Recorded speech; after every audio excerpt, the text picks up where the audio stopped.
Ja. Er anerkendt af den danske stat som mindretal og sprog i Danmark. Vi har ikke nogen sjove dialekter. Ikke dialekter. sprog. Men vi taler dansk i hele Danmark. Ja, selvfølgelig. Men dansk er flertal. Ja. I mindretal. Når mindretal, andre kulturer. Jeg snakkede om, at der er tysk i folkeskolen. Der er fransk i nogle skoler. Spansk, på gymnasier.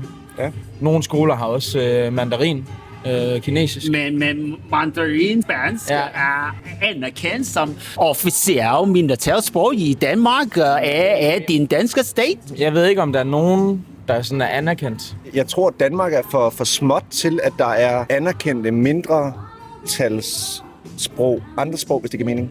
Okay. Nu er jeg fra København. Altså, vi har jo ret mange italienere, en gruppe af italienere, og vi har græske områder, hvor de taler meget græsk. Men ellers er det dansk, som er vores eneste sprog. Der er ikke et mindretalssprog på den måde. Vi har vel grønlandsk. Jeg tror, det er anerkendt som et mindretalssprog. Ja. Tysk nede omkring grænsen. Sådan i Sønderjylland, der er der både danske og tyske skoler. Du siger, at der er grønlandsk og tysk. Okay. Ja. Og færøsk. Ja. Og færøsk. Og islandsk, Og islandsk, okay. Ja, det er jo ret. Og du?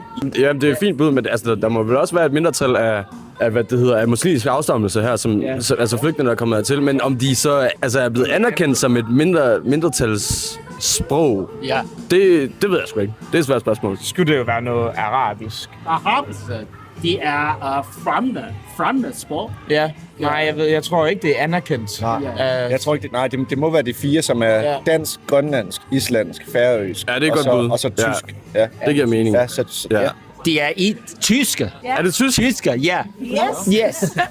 Tyske er det eneste sprog anerkendt af de danske stat som mindretalssprog for de tyske mindretal i Nordslesvig. Ifølge den europæiske pagt om mindretalssprog anerkender Danmark tyske som mindretalssprog. I grønlandske, nej. Islandske, nej. Hvor mange mennesker tilhører de tyske mindretal i Nordslesvig? 5.000.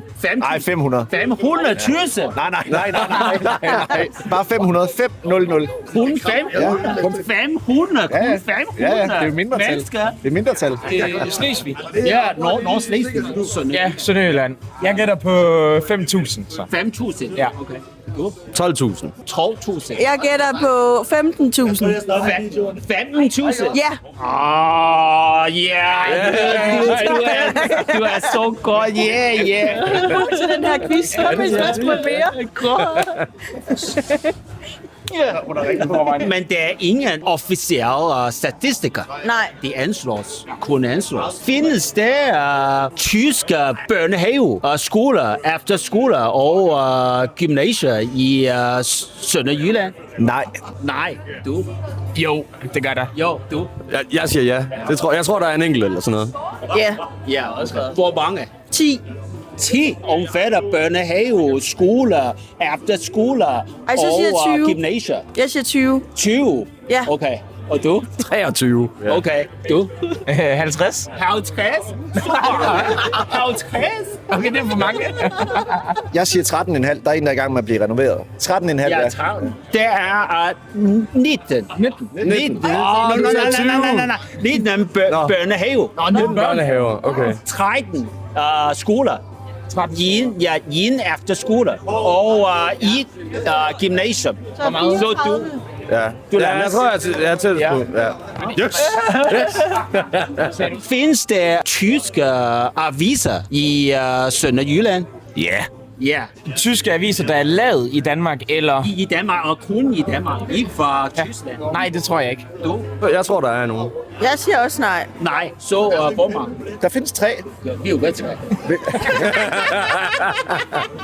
Du? Hvor mange? En enkelt. En.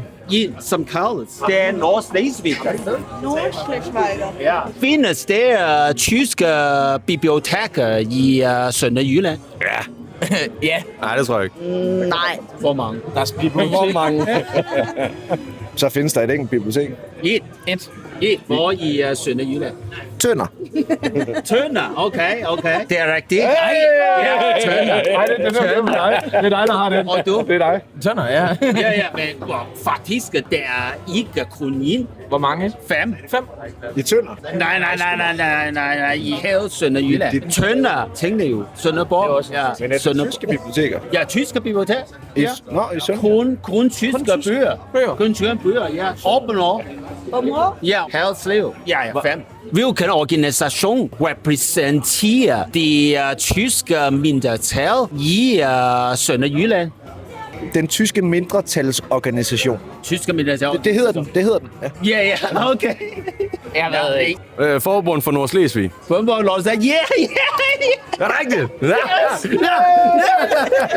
Sidder du og googler? Bund Deutscher Nordslesviger. Ja. Sidste spørgsmål. Er I enige i, at de tyske sprog bør beskyttes og fremmes i Sønderjylland? Der synes jeg selvfølgelig, det skal... Jo, det er jo dansk historie. Det er jo kultur, det er. Ja, så det skal da beskyttes. Det ved jeg. Jo, det synes jeg. Fordi det er jo en del af den danske historie. Og du? Jeg synes det samme. Det er kultur og historie, så det skal bevares. Jeg ved ikke, om det skal fremmes, som så, at man skal pådugte det, men det skal være der og beskyttes som kultur. Du synes, at kun bevares, ikke fremmes? Ja, det tror jeg. Hvorfor ikke fremmes? Jeg tror, det skal være op til en selv, om man har lyst til at dykke ned i det. Men det skal være der, og det skal vides, at den kultur er beskyttet. Men der er omkring 15.000 mennesker, der over taler tysk som modersmål. Ja, det må de selv om. Det må være deres job, hvis de har lyst til at fremme deres sprog mere, end som så. Okay. Og du? Jeg tror, som min mor ville have sagt, så holder jeg mig på min egen yogamåtte og blander mig ikke. Jeg har ingen holdning. Hvilket sprog er anerkendt af den danske stat som mindretal og sprog i Danmark? Jamen, dansk selvfølgelig. Mindretal? Ja, mindretal. Ikke flertal? Tysk måske. Tysk? Ja, tysk, ja. Der er noget i Sønderjylland, der er nogen, der snakker tysk. Fordi det ligger jo lige op ad den tyske grænse. Ja. Så det er sådan et anerkendt sprog. Ja, Engelsk. Engelsk. Og du? Måske engelsk. Engelsk anerkender de danske stat som officiel mindretal. Nå, det er mindst sådan noget arabisk måske. Det er der ikke så mange, der snakker. Arabisk? Ja. Thailandsk. Thailand anerkendt af de danske stat som mindretalssprog. Jeg ved ikke, om det er sådan anerkendt, men der er jo nok nogen, der snakker det. Nå, jeg tænker bare mere mindst snakkes. Mit spørgsmål er, hvilket sprog er anerkendt af din danske stat som mindretalssprog i Danmark? Sådan svensk og norsk også. Svensk og norsk? Ja. Nabolandene. Ja, Ja, okay. det tænker vi. Ja. Måske hollandsk. Ja? Hollandsk. Hollandsk. Du er rigtig. Ja. Et point. Tak. Yeah. Yes. Ja, ifølge europæiske pagt om mindretal og sprog eller regioner, ja, sprog anerkender Danmark tyske i mindretalssprog, fordi tyske mindretal i Sønderjylland. Hvor mange mennesker i Nordslesvig eller Sønderjylland tilhører de tyske mindretal? Ved jeg ikke. Vi vil nok sige omkring 10.000. 10.000. Hvor Så i mange? hele Sønderjylland? Ja. Nok omkring de 45. 45. Ja, 1000. 15.000 måske. Ja, 15-20.000. Okay, du? Altså, er det i hele Sønderjylland? Ja. 20.000 måske. 20.000. 15.000. Det er rigtigt. Yes. Ej. Ja. Point. Hvor mange tyske børnehave, skoler, efterskoler og gymnasier i Sønderjylland? Jeg vil nok tænke omkring 6-7 børnehaver. Skoler omkring nok 9. Efterskole? Efterskole 1, 2 måske. Gymnasier? 2. Okay. Du? 7 børnehaver, 8 skoler, mange efterskoler, 2 efterskoler, og hvor mange gymnasier? 3. Du? Jeg tror faktisk slet ikke, der er nogen. 0. Nu? Ja, 0. Ingen? Ingen. Okay. Du? 10 børnehaver, 10 børnehaver. 5 skoler måske, Okay. og 1 efterskole, Okay. gymnasie sådan noget. Okay, 2. det ved jeg også. 2. Okay. Du? Børnehaver, måske sådan 4. 4. Og skoler, der er der nok 7. Gymnasier er der nok 5. 5. 19 børnehaver. 13 skoler. 1 efterskoler i gymnasium. Findes der tyske aviser? Ja, i det gør der. Slesvig? Ja. Okay, hvor mange? 1. 1. Okay. 2. 1. Jeg vil nok sige 3 aviser. 2. 2. 1. Er det 1? 1. 1. Ja, 1. Det er Nordslesviger. Hørte I om de Nordslesviger? Ja. Findes der tyske biblioteker? Måske 1. Et bibliotek. Hvor er det? Sønderjylland. Byggerby. Og Åben Rå. Områ, ja. Du er jo ikke rigtig. Det er rigtigt. Ej, Her. jeg siger også 1. 1. 1. 1. 1. 1. Jeg vil nok sige 3. 3. Nej, 5. 5? Ja. Åbner. Tønder. Ja. Sønderborg. Tinglev. Ja, Tinglev også. Er I inde i, at de tyske sprog og bøger beskyttes Ja, vi har jo og haft- fremmes? Vi har haft tysk siden vi gik i 4. og 5. klasse. Du er inde. Ja. Ja, det er jeg. Ja, altså jeg har også haft tysk, siden jeg gik i 4. klasse, tror jeg. Så Du? Yes, det gør jeg. Ja, det gør jeg. Okay. Det gør Ja. jeg. Okay. Ja. Det jeg har først forladet sig. Okay. jeg er enig. Ja, inde. Okay. Hvilke sprog i Danmark er anerkendt af det danske stat som Danmarks mindretals sprog? Hvilket sprog vi taler ud over dansk? Minoritet. Ja, minoritet. Engelsk. Engelsk. Ja. Men engelsk er anerkendt af den danske stat som mindretalssprog i Danmark. Ja, jeg tror bare, det er meget... Er det ikke bare sådan Norden på, Nej, altså minoriteter, der kommer til Danmark, vel? som er anerkendt, ikke? Men der er mange mennesker, som flytter til Danmark. Ja. De er indvandrere. Ja. Indvandrersprog.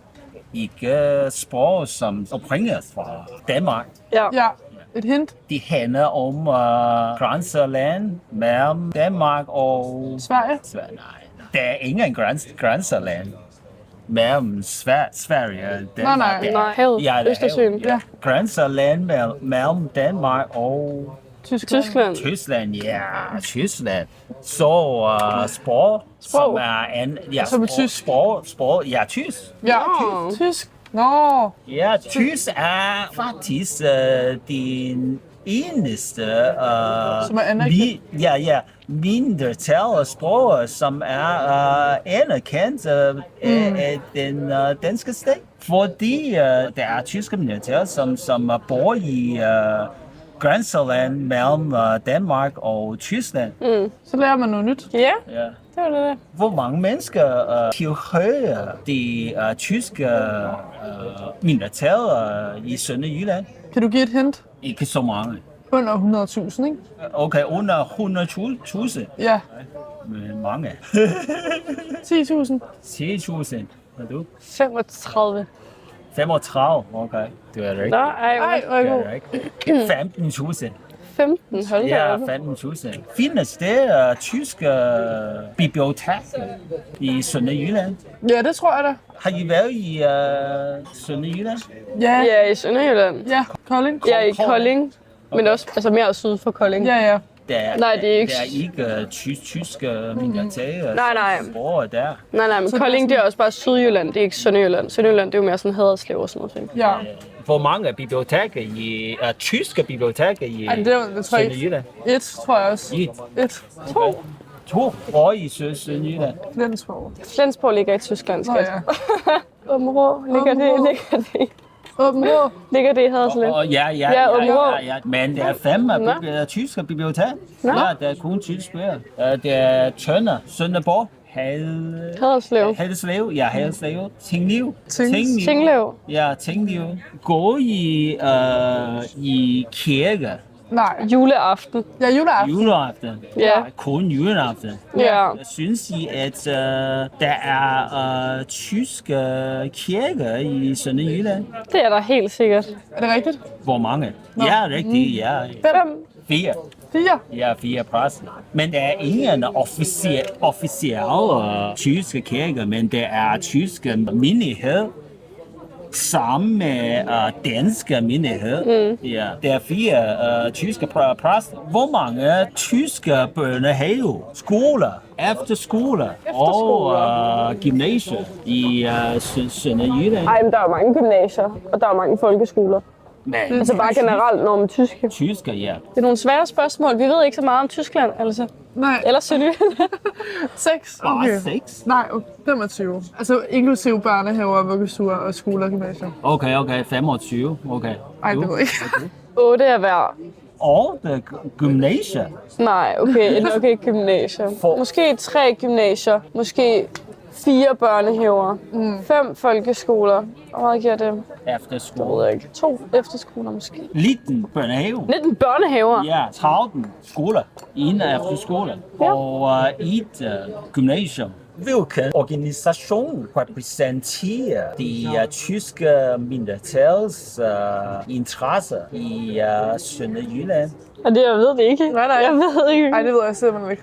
Det siger vi lige pas til. Kan vi Det få ved vi 3 ikke. valgmuligheder? Ja. Har du hørt om tyske forening for Nordslesvig? Nej. Nej. No. Nej, Deutsche Nordschleswiger. jeg har aldrig hørt om No? det. Nej. Aldrig. Okay. Jeg er ikke fra med dem. Men Bor du i Sønderjylland? jeg bor i London. Jeg er ikke fra Danmark. Du snakker meget godt dansk. Ja, du gør. Nej, jeg snakker dårligt dansk. Nej. Nej. Tusind. Findes der tyske aviser i Sønderjylland? Ja, det gør der da helt klart. Hvor mange er der? 1. En, okay. 3. 3. Du sagde en. Det gør jeg. Hvorfor har du altid ret? Hvorfor altid du er rigtig? Og jeg er der fra København. Ja. Jeg har været Ja, du er ikke engang jyde. Nej, jeg har været i hjem. Tyskland 3 gange i mit liv. Ja. Det med, jeg har. Har du hørt om Nordschleswiger? Nej, altså, vi ved ikke noget om det der. Om Tyskland. Sidste spørgsmål. Ja. Er du enig i, at det tyske sprog bør beskyttes og fremmes i Sønderjylland?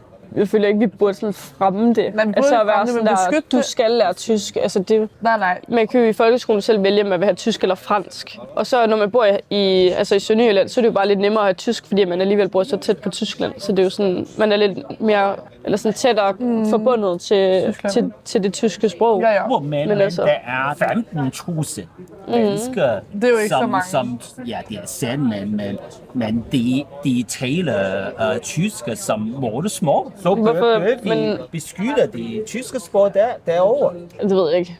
Nej, det har jeg aldrig Altså sådan, det har vi ikke rigtig en relation til. Nej, Altså det er sådan, der må man nok spørge nogen, der kommer derfra. Ja. Altså, det har ikke rigtig noget med os at gøre, så det føler jeg ikke rigtig, vi tænker over. Nej. På den måde. Det kan de jo bare gøre, som de vil. Ja, det er jo an på, hvordan den befolkning har det. Hvis de føler sig udsatte for, at de sådan er nede over, at vi er i gang med at slette det tyske sprog, så synes jeg da, at vi skal bevare det mere. Men nu har jeg ikke hørt om, at... Jeg føler mest, at det er den ældre generation i Sønderjylland, der bevarer det tyske. Jeg tror, at hvilket sprog i Danmark er anerkendt af den danske stat som Danmarks mindretal sprog. Jeg vil nok sige tysk, og jeg siger fransk. Okay, tysk og fransk. Ja, hvad siger du? Jeg siger spansk. Spansk. Jeg vil sige tysk. Jeg vil sige, at der er mange araber, fordi der er mange, der er udlændinge, der er flyttet der til Danmark. Så der er mange, der kan arabisk. Jeg vil nok også sige arabisk. Arabisk? Okay. Hvem siger tysk? Tysk? Det gør jeg, og Tysk. Herovre. Okay. For tysk. Der er jo ikke mega mange tyskere i Danmark, men det er stadigvæk et anerkendt sprog i Danmark. Det er sådan, vi skal lære det i folkeskolen og på gymnasiet. Og det er sådan, tysk, det er noget, du skal bruge i hele livet, når du sådan er i Danmark. Fordi der kommer mange tyskere sådan til Danmark på ferie, fordi der er ikke lige så meget vand. Sådan havet, der er ikke så meget hav i Tyskland, så de kommer til Danmark i stedet for, fordi der er meget hav. Ja, vi har også et sommerhus, min familie, og der er også næsten kun tyskere, der leger det. Ifølge europæiske pakker om mindretal sprog og regionale sprog, anerkendt Danmark tyske, kun tyske, som mindretal sprog i Danmark. Fordi der er tyske mindretal i Sønderjylland. Ja, Sønderjylland. Du bor i Sønderjylland. Har du mange venner, som kommer fra de tyske mindretal i Sønderjylland? Jeg har min bedste ven, han er tysker. Okay. Han kom til Danmark, da han var mindre, med hans 2 forældre, og så har han lært sproget. Så jeg har en ven, min bedste ven, han er tysker. Hvor mange mennesker tilhører de tyske mindretal i Danmark? 100.000. 100.000? Ja. Wow, så mange. Det vil jeg gætte på. Det tror jeg ikke. Jeg tror imellem 10 og 20.000. Mellem 10.000 og 20.000, og du? 50.000. 50.000. 30.000. 30.000? Ja. Du? 40.000. 40.000. Okay, du er rigtig. 15.000. Hvor mange tyske børnehaver, skoler, efterskoler og gymnasier i Nordslesvig eller Sønderjylland? 300. 300. Det er rigtig mange. Imellem 1 og 5. Kun 5. Børnehaver, skoler, efterskoler, gymnasier. Kun 5. Nå, som der går på. Jeg ved det ikke. Jeg tror ikke, der er så mange. Ikke måske 100. 100. 40 stykker deromkring, tror jeg. 67. Nej. 19 børnehaver, 13 skoler, 1 efterskoler, 1 gymnasium. Så det er 34. Det var faktisk rigtig mange. Han var tættest på, han gættede 40. Ja. Og det er 34. Okay, godt. Findes der tyske biblioteker i Sønderjylland? Jeg tror, der er 1. Jeg tror, der er 3.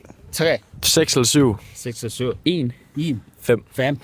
Det er rigtigt. Hvor i Sønderjylland? Tæt på Tyskland. Viborg. Jeg ved ikke, hvilke byer der er. Åbenrå. Ja. Sønderborg, ja. Slesvig. Slesvig? Eller er det tysk? Slesvig i Tyskland. Røde Kro. Ja, det er en by i Sønderjylland. Nej. Tønder. Titlev. Ja. Haderslev. Haderslev. 5. Findes det tyske aviser i Sønderjylland? Yes. Hvor mange? Jeg siger 15. Wow, 15. 6 eller 7. Jeg tror kun, der er 1. 1. Jeg tror, der er 3. Jeg tror, der er 2. Det er rigtigt. Det er Nordslesvig. Sønderjylland. Ja, i Sønderjylland. Er I inde i, at de tyske sprog bør beskyttes og fremmes i Sønderjylland? Nej. Tysk det er et forfærdeligt sprog at lære, og jeg føler, at vi alle sammen burde lære engelsk, så vi ikke behøver at lære tysk i folkeskolen, fordi det spilder tid. Du gik ind i, ja? Vi skal ikke have tysk, vi skal fjerne tysk, fordi at det der med hankøn og hunkøn, det er svært at lære. Så derfor ville det være nemmere, hvis tyskerne lærte engelsk, ligesom Danmark, og så kunne vi kommunikere på den måde. Jeg er ikke enig. Jeg vil sige, at tyskerne, de burde sådan, alle tyskere burde have et krav om at lære engelsk. Okay. Fordi det er svært at kommunikere med tyskere, hvis de ikke kan engelsk. Men i Sønderjylland, der er 15.000 mennesker til højre det tyske mindretal, som taler tysk som modersmål. Det er fint nok, hvis det bare er modersprog, men de skal også kunne engelsk, og det er der mange tyskere, der ikke kan. Der er mange tyskere, der ikke kan engelsk. Okay, og du? Ja, jeg synes tysk det er okay, men jeg forstår det heller ikke helt. Jeg synes, det er svært at lære. Jeg er godt nok glad for, at jeg ikke kommer op i det til eksamen. Det er svært at lære, og jeg forstod det ikke helt, så det er godt, at jeg ikke kommer op i det eksamen og sådan noget. Men jeg synes, det er okay. Der er jo godt at bruge for nogen jo. Det gør, at man kan snakke med flere folk og sådan noget. Så det er fint, vi lærer det, men jeg er ikke sådan sindssygt stor fan af det. Du er ikke enig? Jeg er ikke enig. Nej, og du? Jeg synes, tysk det er røvsygt. Jeg synes, de lyder som om, de altid er sure på folk. Og det synes jeg er træls at snakke med. Så jeg er ikke enig. Ikke enig. Jeg synes også, i stedet for, at vi skal begynde at lave tyske skoler og sådan noget, så synes jeg bare, at vi skal også lære tyskerne engelsk i stedet for. Så de kan snakke med os på engelsk, fordi det kan alle danskere. Ja. Så jeg er heller ikke enig. Boykot tysk. Hvilket sprog er anerkendt af de danske stat som Danmarks mindretal sprog? Sønderjysk også. Sønderjysk? Ja. Men sønderjysk opfattes som dialekt eller uafhængig sprog? Jeg tror, når man kommer derned, så virker det lidt som et andet sprog, end det vi snakker. Ja, men det er med accent, de snakker. Ja, okay. Ja, og dialekt. Ja, så det er stadig dansk. Men det ved jeg ikke heller, hvad sådan mindretal. Der er en stor del af Danmark, der snakker sønderjysk. Vi har selv mene, at der er det meste er anerkendt sådan, i jeg Danmark. tror, de fleste dialekter er forskellige. Det er bare ikke så tit, man støder på det. Nej. Jeg tror, der er flere, der prøver at tilpasse sig mere. Det er mere sådan, rigsdanske eller almindelige sådan Ja, lige præcis. Jo, der er Bornholmsk. Bornholmsk. Det er svært at... Der er mange forskere mellem Bornholmsk og rigsdansk. Ja, Færøerne. Færøerne. De snakker jo et helt andet sprog. Det hedder jo færøsk, tror jeg, det hedder. Ja. Og det er jo, der er jo nogle ting, der går igen, men det er et andet sprog end dansk. For eksempel så lærer vi tysk og engelsk, og nogle gange fransk i skolerne. Du forventer, at alle danskere kan engelsk. Det er en forventelse i Danmark, fordi Danmark eller dansk er sådan et sprog, som ikke så mange andre kan. Det er meget forventningsrigt, at man skal kunne snakke engelsk, for ellers kan du ikke snakke med omverdenen. Men det er ikke et sprog, man sådan snakker. Engelsk som færdes sprog, rundt om i verden. Det er ikke anerkendt som mindretalssprog i Danmark. Det er ikke et mindretalssprog, nej. Nej, tyske. Tyske. Okay. Tysk er anerkendt af de danske stat som mindretalssprog i Sønderjylland eller Nordslesvig. Ifølge din europæiske pagt om mindretalssprog. Men det giver også god mening i form af, at vi har mistet noget af Danmark til Tyskland, kan man sige. Så der er mange, der bor nede ved grænsen, som også snakker dansk, den tyske grænse. Der var krig mellem Tyskland og Danmark i 1864. Ja, da vi mistede Syd- og Sønderjylland, som der var i Slesvig og Holstein. Ja, så det gør også, at der er rigtig mange, der bor i Slesvig, den del dernede, som snakker dansk der, fordi på grænsen til Tyskland er der mange der. Der er også nogen, der er gået i skole i Tyskland, eller boet i Tyskland, og så gået i skole i Danmark, eller omvendt. Så det er noget, man har arbejdet med i folkeskolen i hvert fald. Der er også rimelig meget fokus på det. Lige præcis, synes jeg. I de mindre klasser. Men ikke så meget i gymnasiet. Nej. Hvor mange mennesker tilhører de tyske mindretal i Sønderjylland? 35.000.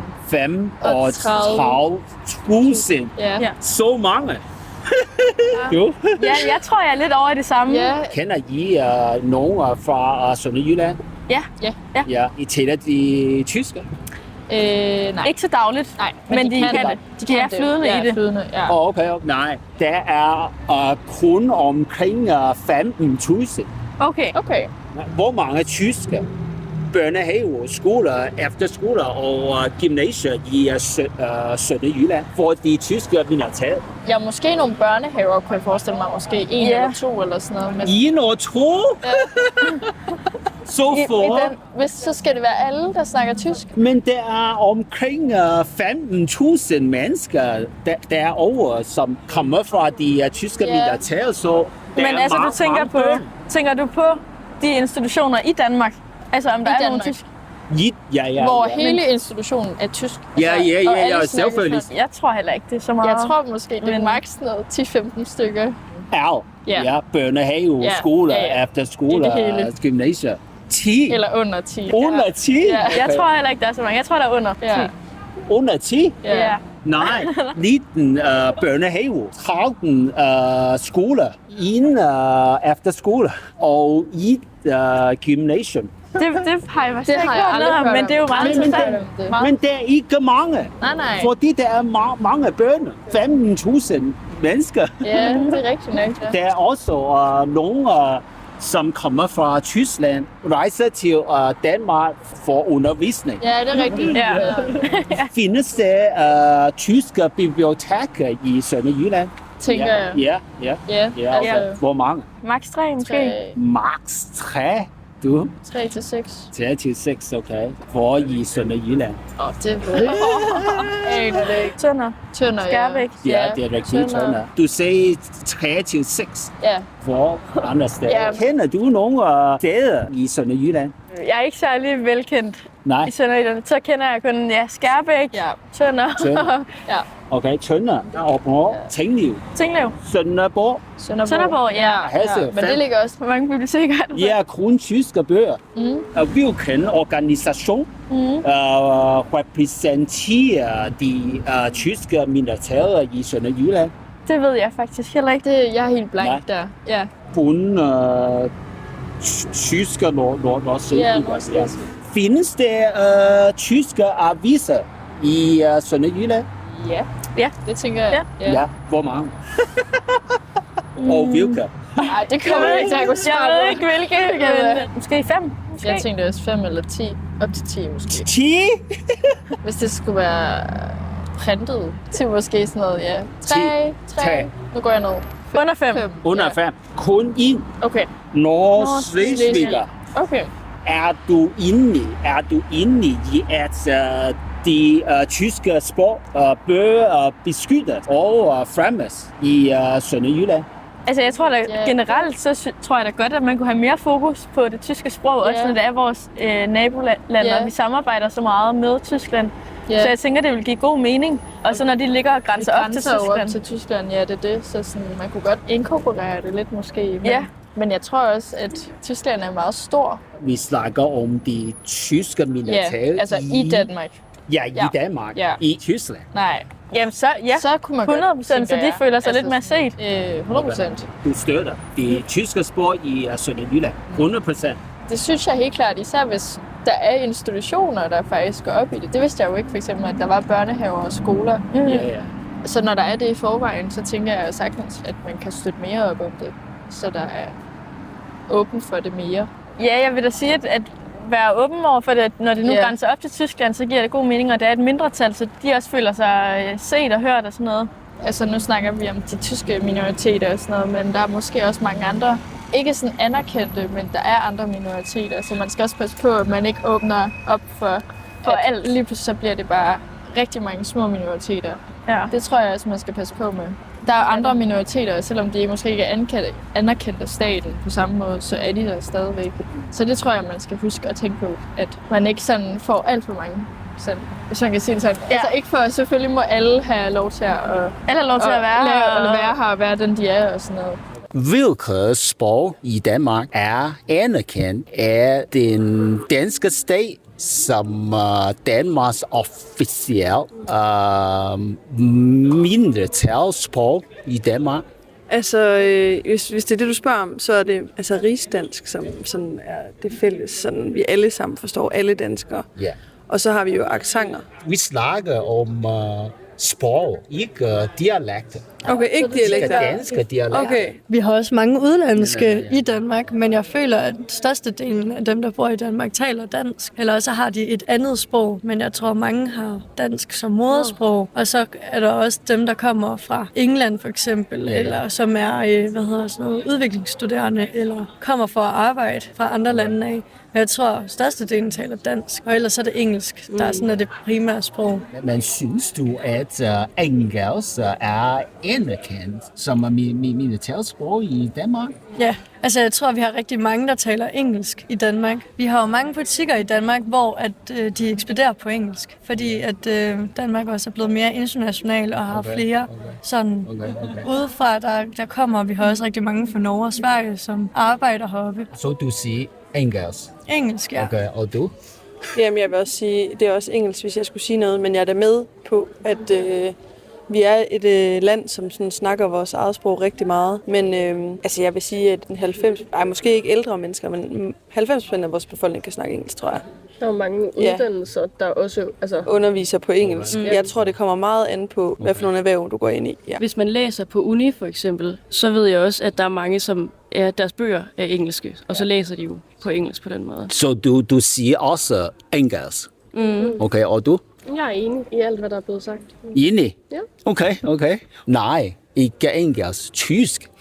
Ej, jeg kan sgu ikke tysk. Tysk er de eneste mindretalssprog, som er anerkendt af den danske stat. Men jeg tror også, at tysk er et meget anerkendt sprog i Danmark, fordi at vi har haft stort bekendtskab til Tyskland, fordi vi ligger så tæt op ad grænsen til Tyskland. Der er også mange, selv min egen mor har gået i tysk børnehave og set tysk tv, fordi det var det, vi havde i starten af deres generation. Så der er jo mange af den ældre del af befolkningen i Danmark, der er anerkendt med tysk som andet sprog, eller hvor at engelsk er jo selvfølgelig kommet senere til Danmark, hvis man skal se på den ældre generation. Ja, det er rigtigt. Har du lært om Danmarks historie med Tyskland? Ja. Der var en krig, slesvigsk krig mellem Danmark og Tyskland.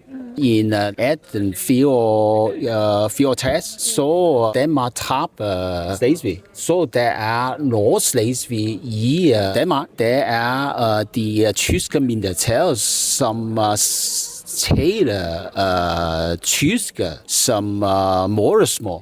I forhold til Tyskland og de fjendtligheder, der har været der, eller man kan sige, så tror jeg også, der er mange tyskere, der er flygtet til Danmark. Jeg ved, min morfars forældre flygtede til Danmark, så han var tysker, og min mor snakker tysk. Jeg kan ikke tysk. Din mor er tysk? Okay. Så din mor taler tysk med dig? Nej. Hvorfor ikke? Ja, det har jeg også spurgt hende om. Det kunne have været luksus, hvis jeg... Hvorfor at bevare borg? De er vigtige. Ja. Nej. Men mine brødre, de er gode til tysk, fordi de er også så meget tysk fjernsyn. Da vi boede i Sønderjylland. Så derfor tysker er anerkendt af de danske stat som mindretalsborgere. Ifølge europæisk pagt om mindretalsborg, hvor mange mennesker tilhører de tyske mindretal i Nordslesvig? Ingen idé. Nej. Din mor er tysker, så måske du ved lidt. Altså, jeg tror ikke, at der er så mange. Jeg tror, der er mange, som identificerer sig som danske, bare som kan noget tysk. Men jeg tror ikke, at der er sådan super mange, der identificerer sig som tyskere og sådan kan tysk 100% og sådan noget. Jeg tror, det er meget ligesom i resten af Danmark. Okay. Du? Aner det ikke. 15.000. Ja, 15.000 mennesker er jo inde i at de tyske sprog bør beskyttes og fremmes i Nordslesvig. Nej, desværre. Det er ikke noget, der interesserer mig så meget. Nej, heller ikke. Nej, for det? Altså, jeg har lært tysk, men den tyske historie, det er ikke noget, man bruger. Vi har det, vi skal bruge i vores dagligdag. Så det er ikke noget, jeg søger ned, medmindre jeg havde en interesse for Tyskland som sådan. Jeg går heller ikke så meget op i det. I er ikke inde? Nej, jeg synes, det er så fint. Men din mor er tysker? Ja, så. Jeg synes, det er så fint, at Tyskland kan tysk, og Danmark kan dansk. Hvilke sprog er anerkendt af den danske stat som mindretalssprog i Danmark? Mindretal er det jo svensk, norsk og tysk. Norsk og tysk? Ja. Mindretalssprog? De færreste, der ligesom snakker svensk, norsk og tysk, dem kan man godt... Synes du, at norsk er anerkendt af den danske sag som mindretalssprog i Danmark? Det tænker jeg, det vil være, ja. Jeg ved ikke, hvad det ellers skulle være af minoriteter, ikke? Altså, der er også spansk, altså man lærer spansk og fransk i skolen også, så det kan godt være, de er... Men jeg ved ikke, om de er anerkendt, men der er en brøkdel, der også snakker spansk og fransk. Du siger spansk? Fransk? Ja. Okay. Ja, lige præcis. Tænker at det er engelsk, altså. Engelsk også, det lærer du også i skolen. Men... Engelsk? Okay, du siger engelsk. Ja, de mest anerkendte mindretalssprog, det er jo nok, ja. Faktisk, ifølge din europæiske pagt om regionale sprog og mindretalssprog anerkender Danmark tyske som det eneste mindretalssprog i Danmark for de tyske mindretal i Nordslesvig eller Sønderjylland. Det er sådan faktisk, at typisk hvis det er i Sønderjylland, så er folk bedre til at snakke tysk og forstå tysk end her i Nordjylland, ikke? Og folk i Nordjylland er typisk lidt bedre til svensk og norsk, end de er i Sønderjylland. Årsagen til, at dem i Nordjylland de er bedre til tysk og svensk, det er fordi, der kommer mange svenskere og nordmænd på både eller på ferie, turister op til... Vi kommer op fra Nordjylland, helt op i Skagen. Der kommer rigtig mange nordmænd og svenskere, så man tilvender sig nemmere til det svenske og det norske sprog. Men jeg tror sådan generelt i Danmark, så er der flere, der har svært ved norsk og svensk, end tysk og fransk og spansk, fordi de har det i skolen. Hvor mange mennesker tilhører de tyske mindretal i Nordslesvig? Ingen idé, faktisk. Ingen idé. 40.000? Nej, tror du det mere? Nej, det er mindre. 10.000. 10.000? Jeg sagde 40.000. 40.000. Du er rigtig. 15.000. 15? Ja, 15.000 omkring. Ja, cirka, ja. Men findes der ingen officiel statistik? Hvor mange tyske børnehaveskoler, efterskoler og gymnasier i Nordslesvig. Hvis der er 15.000, så er der jo nok en gymnasie, 2 folkeskoler. Vi tror 3. Kun 3? 50. 50. 19 børnehave, 13 skoler. Hold op. Ja. En efterskoler. i gymnasiet for de tyske mindretal, som taler tysk i Danmark. Findes der tyske aviser for de tyske mindretal i Nordslesvig? Ja, det tror jeg. Aviser? Hvor mange? 3-4 stykker. Ja, en 3-4 stykker. Hvilke 3, hvilke 4? Vi kender ikke. Nej, kun i Nordslesvig. Ja, Nordslesvig. Findes der tyske biblioteker i Nordslesvig? Ja. Ja, okay. Ja. Hvor mange er der? 15. 15? Okay. Har du været i Nordslesvig? Nej. Nej. Aldrig. Du? Aldrig. Nej, aldrig. Jeg tror 2. 2? Ja. Der er 5. Er der 5? Og på Ja. Haderslev. Ja, Haderslev. Ja. Sønderborg. Ja. Tinglev. Og Tønder. Ja. Okay. Ja. 5. Hvilken organisation repræsenterer de tyske mindretal i Nordslesvig? Hvilken organisation? Ja. Nej, og jeg tror, du kunne fortælle mig det. Jeg tror slet ikke, jeg har hørt om, hvem der er beskyttet. Heller ikke mig. Hvem gør det? Bund Deutsch Nordslesvig er I enige i, at de tyske sprog bør beskyttes og fremmes i Nordslesvig? Altså, jeg er enig med, at Slesvig, de skal beholde tysk. Ja. Jeg tror, hvis man kom fra Nordslesvig, så vil man gerne, synes jeg, at man skal beholde det tyske sprog. Ja, det er en kultur. Hvis ikke de generer nogen som helst, og hvis alle de kan få det til at fungere, så er det jo så fint. Så skal de bare blive ved med at køre tysk. Er du enig? Ja, så længe det fungerer, ikke? Altså, jeg tror ikke rigtig, det er ikke rigtig noget, jeg har en holdning til, men hvis ikke det generer nogen, og hvis det går fint, så synes jeg, det er jo så fint at beholde det. Du spørger en mand, der dumpede tyske gymnasie, om det tyske sprog, det skal beskyttes.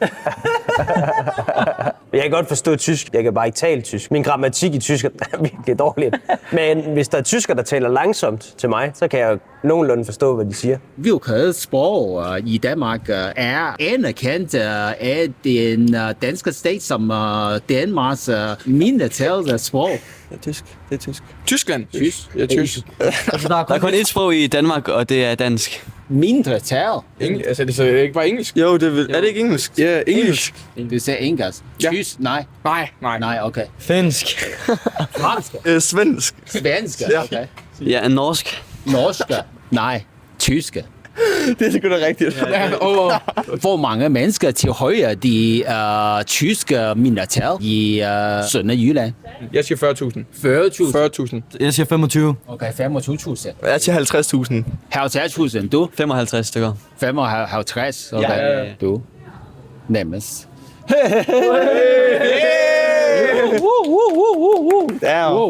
Og 15.000. Er du enig i, at det tyske sprog i Sønderjylland bør beskyttes og fremmes? Nej, jeg synes, de er velkommen i Danmark. Ja. Okay, nej. Og du? Ja eller nej? Nej. Så har du sagt nej? Nej. Hvorfor ikke? Fordi det er en del af Danmark. Fordi det er et dansk sprog. Der skal ikke tysk ind. Jeg ved ikke. Jeg synes det heller ikke, fordi jeg synes, at dansk sprog, det bliver i Danmark, eller tysk sprog, det bliver i Tyskland. Og der er kun ét sprog, men man kan godt snakke flere, men det optimale sprog, det er dansk. Hvilket sprog er anerkendt af den danske stat som Danmarks mindretalssprog? Det ved jeg ikke helt. Nej. Danmark selvfølgelig, eller dansk. Men dansk er flertal, ikke mindretal, fordi næsten alle taler dansk i Danmark. Man må vel også tale andre sprog i Danmark, som også er anerkendt. Andre anerkendte sprog, som man taler i Danmark. En masse tyskere har om sommeren. Tysk? Ja. Hvorfor tysker? Fordi der kommer en masse tyskere om de sommeren og holder ferie her i Danmark. Ja, og det er også vores naboland. Så. Men Sverige er også naboland. Norge er også naboland. Ja, men der er måske længere til Norge og Sverige. Vi har tysk i skolen som et fag. Jeg tror også, der er lidt flere, der kan tysk. Og der er tysk i skole, okay. Ja, der er engelsk også i skole. Det lærer man. Okay. Så jeg vil også mene engelsk, det er også anerkendt i hvert fald. Anerkendt, okay. Nej. Vi føler europæiske pagter om mindretalssprog eller regionssprog. Anerkender Danmark tysk som mindretalssprog for de tyske mindretal i Sønderjylland. Hvor mange mennesker tilhører de tyske mindretal i Sønderjylland? Omkring lidt over 50 personer. 50 mennesker? Okay, og du? Jeg ved det ikke. Men 50, mindre der er 100 Ja. mennesker. Det er 15.000. 5.000? Hold da op. Findes der tyske biblioteker og tyske kirker? I Danmark? Ja, i Danmark. Det tror jeg ikke. Nej, men der er 5 tyske biblioteker i Sønderjylland. Har du været i Tønder? Det tror jeg ikke. Har du været i Tinglev? Det tænker jeg. Sønderborg? Jeg har været i Sønderborg. Ja, der er en tyske bibliotek i Sønderborg. Nå. Der er tyske menigheder i Sønderborg også. Nå. Er der tyske børnehaver? Tyske børnehaver? Skoler, efterskoler og gymnasier i Sønderjylland. Det tror jeg ikke. Du? Jeg tror, der er lidt stykker. 19. 19? Ja, tyske børnehaver. Sagde du ikke gymnasier? Der er et gymnasium inden efterskoler. 13 skoler, men der er også 15.000 mennesker, som tilhører det tyske militær. Ja. Så der er mange børn og unge. Er du inde i, at det tyske sprog bør beskyttes og fremmes i Sønderjylland? Nej. Nej, fordi? Fordi at, ja, det synes jeg, folk bare selv skal have lov til at vælge. Okay, og du? Det ved jeg ikke.